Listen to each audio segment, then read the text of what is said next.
911 operators of Reddit, what's the worst / saddest call you got?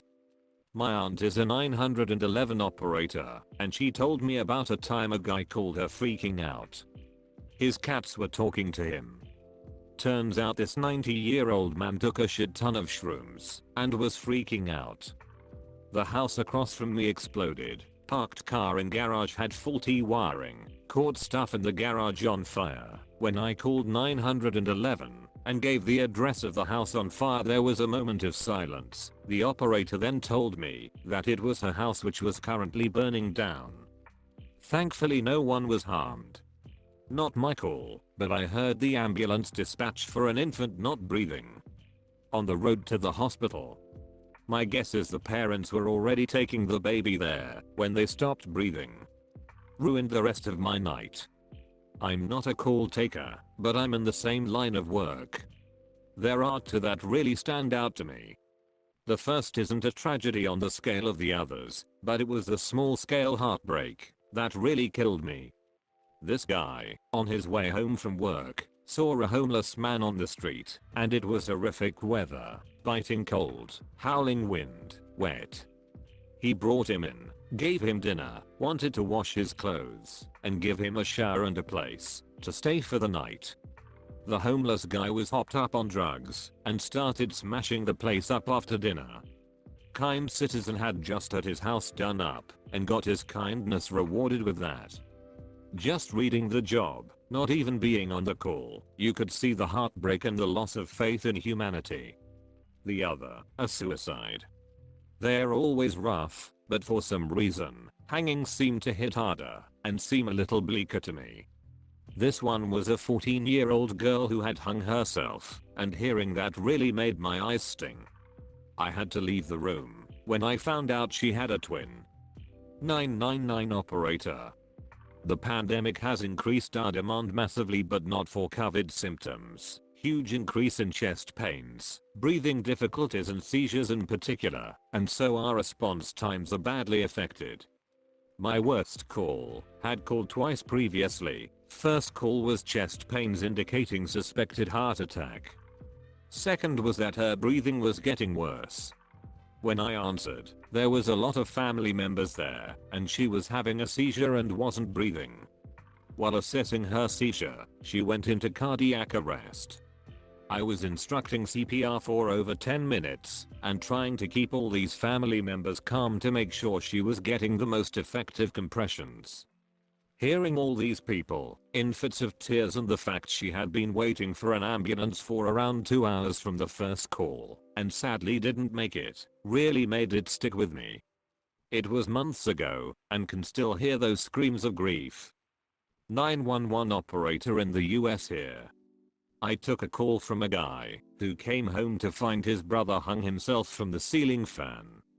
When trying to instruct him to cut his brother down, the family dog started guarding the boy's body. Absolutely broke my heart. They were both in their early 20s. Previous 911 operator from North Dakota here in the US. I had a call from some frantic parents of children saying that the woman who was driving them, their aunt, was supposed to have driven them to school for their choir concert. Children were both under the age of 5. They said the kids were no-shows, and when they called the aunt to see where they were, the children answered crying and panicked. No idea where they were, but they said the driver fell asleep. We now know that she passed out from a diabetic blood sugar crash. The vehicle was still upright, but off the road. Before the parents could walk the kids through calling 911, their phone died. Took over 40 minutes for Verizon to call back with a ping location. Children were in the car for over an hour with a dead woman, unable to do anything but wait. Kids were okay though. Thankfully the wreck wasn't bad and the weather was warm. My uncle is a 911 operator. Worst thing to happen to him was hearing gunshots from the person who was calling. He was mentally ill and had warned the 911 ops he was going to shoot some people. He told me you could hear in his voice and tone he was unstable. Shot like 4 people before the cops came.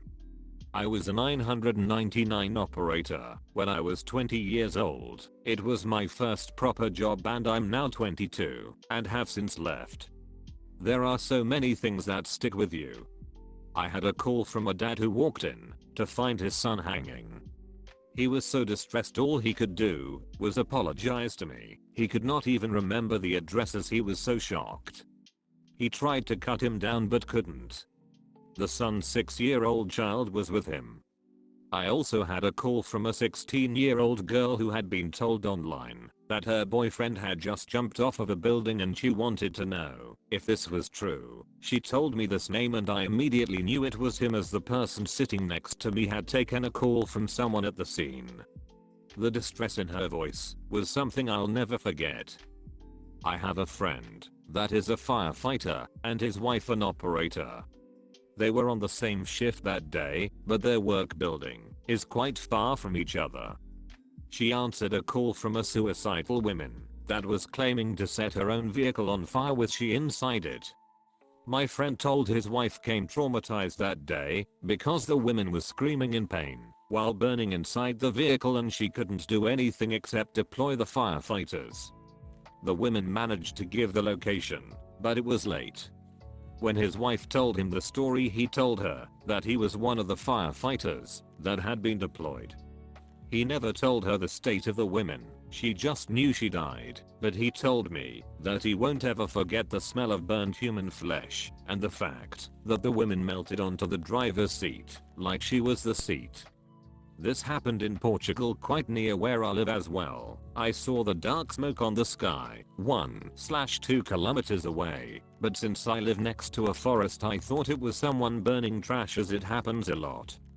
I didn't get the job, but I applied for a job doing these calls. I can't remember if it was 999 or 111 at this point, but I remember before you even got the interview you had to do an online assessment that was listening to sample calls and stuff.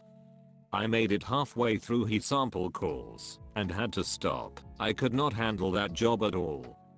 I had a speech class with a 911 operator. She played the recording of her responding to her 3-year-old niece on a fatal hit and run.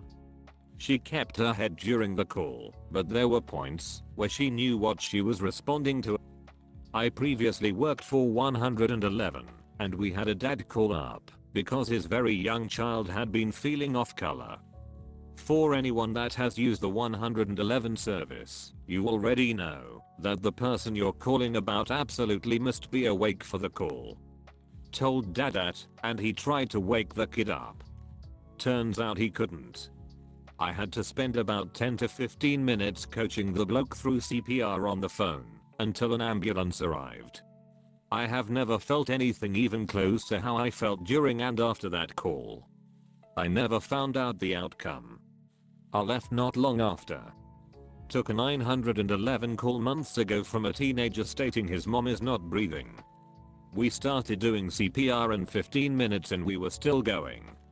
He was doing amazing and not crying and just listening while doing CPR. When we got there we took over and I just heard him break down crying. Had me in tears. His mother was called dead when we got there. My GF works as a dispatcher and I work for law enforcement, but we are in different counties. She had taken a call from a worried father who couldn't contact his son. The son was several states away from home and had been reported as a missing person. She talked to the dad for a while and filed the report, and that's the last she heard of it. Well, I was in a separate meeting and a trooper had reported they found a body and were headed out to handle that. While my GF and I were relaying our days to each other, I mentioned the body that had been found. After connecting the dots we realized it was the son of the father she spoke to earlier in the week. So not a super traumatizing call, but the aftermath was rough for her. A friend of mine took a 911 call from a guy who was terminally ill and sick of his quality of life. The man explained he was going to kill himself, and this location and his name was this. He shot himself while on the phone with my friend. My friend tried to stop him, and it was too late.